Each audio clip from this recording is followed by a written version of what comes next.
Hello, welcome to Real Crusades History, where we use primary sources to get at the truth about the Crusades. Today we're going to be talking about Saladin. He lived from 1138 to 1193.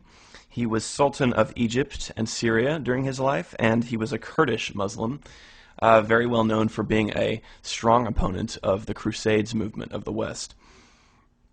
Now, Saladin is a figure who has really been romanticized. He's very famous, kind of iconic, and he's kind of been romanticized to be this unusually magnanimous, tolerant, kind-hearted in the way we would describe it today in the West or the modern world in general.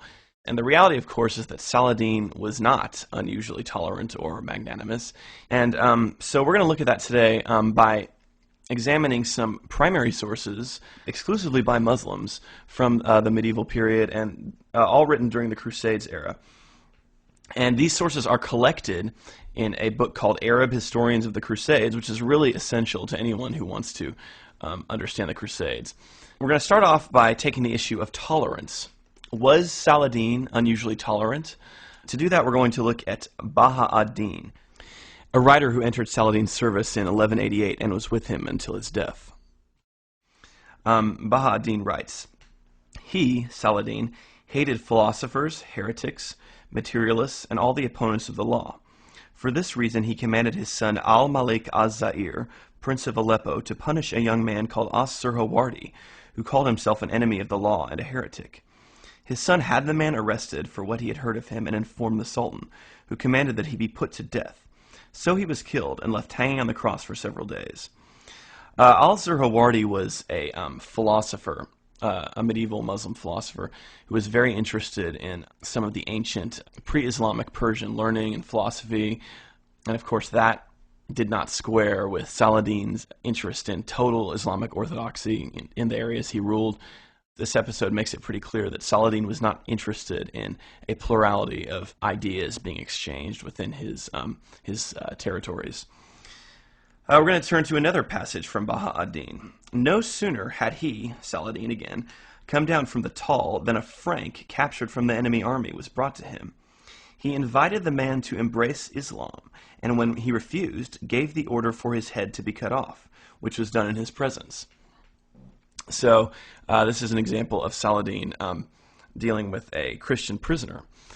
And it's pretty clear from this passage that Saladin wasn't interested in allowing this man to maintain his own faith tradition. And another passage from Baha ad-Din, he writes that Saladin would never say an unkind word about a Muslim. So that's interesting too. I mean, right there you're getting a distinction between how Saladin viewed non-Muslims and Muslims, and obviously there was a certain type of courtesy that he was going to show toward Muslims that was going to be exclusive to them.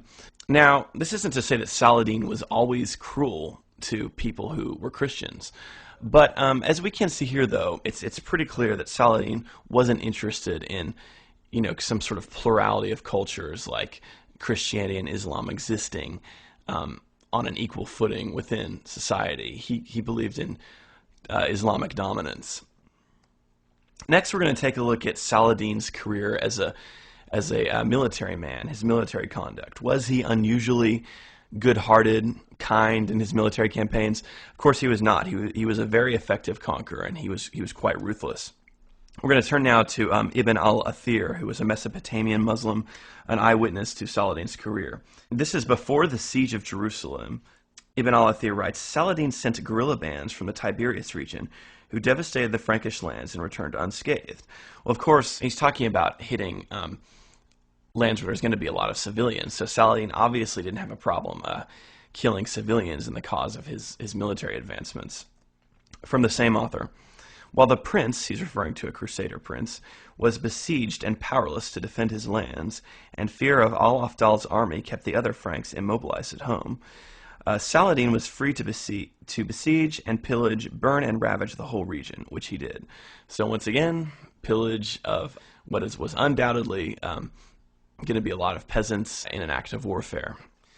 Okay, the last issue we're going to look at today is Saladin's conduct when he conquered Jerusalem at the end of the 12th century, conquering it and taking it from the Crusaders.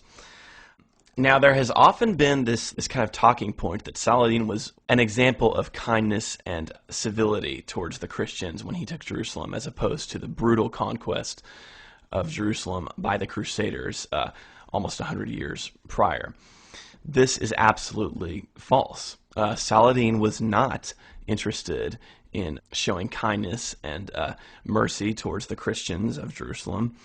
In fact, he planned to butcher the Christians in Jerusalem, and the only reason he ended up sparing some of them was to get ransom money out of them or to sell them as slaves. And again, here we're going to turn to Ibn al-Athir. He writes, "The Sultan agreed to give the Franks assurances of safety on the understanding that each man, rich and poor alike, should pay 10 dinar, children of both sexes 2 dinar, and women 5 dinar. All who paid this sum within 40 days should go free, and those who had not paid at the end of the time should be enslaved. Those who could not pay and were taken prisoner came to exactly 16,000 persons, men, women, and children." Now we're going to turn to Imad ad-Din. He writes about Saladin's plans for Jerusalem, and here Imad ad-Din is quoting Saladin. "Neither amnesty nor mercy for you," he's talking to the Crusaders in Jerusalem, you know, the Christian peoples within Jerusalem. "Our only desire is to inflict perpetual subjugation upon you. Tomorrow will make us your masters by main force. We shall kill and capture you wholesale, spill men's blood, and reduce the poor and the women to slavery." Now, what's interesting here is that same writer, Imad ad-Din, then gives us an account of what happened to women who could not pay ransom for their own lives to get out of Jerusalem. This is very interesting. So this is the result of Saladin's conquest of Jerusalem. He writes, "Women and children together came to 8,000 and were quickly divided up among us, bringing a smile to Muslim faces at their lamentations. How many well-guarded women were profaned, how many queens were ruled, and nubile girls married, and noble women given away, and miserly women forced to yield themselves, and women who had kept hidden stripped of their modesty, and serious women made ridiculous, and women kept in private now set in public, and free women occupied, and precious ones used for hard work, and pretty things put to the test, and virgins dishonored, and proud women deflowered, and lovely women's red lips kissed, and dark women prostrated, and untamed ones tamed, and happy ones made to weep. How many noblemen took them as concubines? How many ardent men blazed for them, and celibates were satisfied by them, and thirsty men sated by them, and turbulent men able to give vent to their passion? How many lovely women were the exclusive property of one man? And how many great ladies were sold at low prices, and close ones set at a distance, and lofty ones abased, and savage ones captured, and those accustomed to thrones dragged down?" All right, so that should dispel any myths about Saladin being unusually kind and merciful to the Christians of Jerusalem when he captured the city. He did not allow a massive slaughter of the Christians within that city, although he had intended it. He thought it would be a better idea to ransom those peoples and get ransom money out of them, or to just let them be sold into slavery. And as we can see, the fate of Christian women within Jerusalem who were sold as slaves from that previous passage, we can see that Saladin's conquest of Jerusalem was no nice experience for them. So anyway, just to close here, what we've basically done here today is dispelled some of the myths about Saladin being more kind or gentle than the Crusaders. He was very much a man of his age. He was a man of conquest.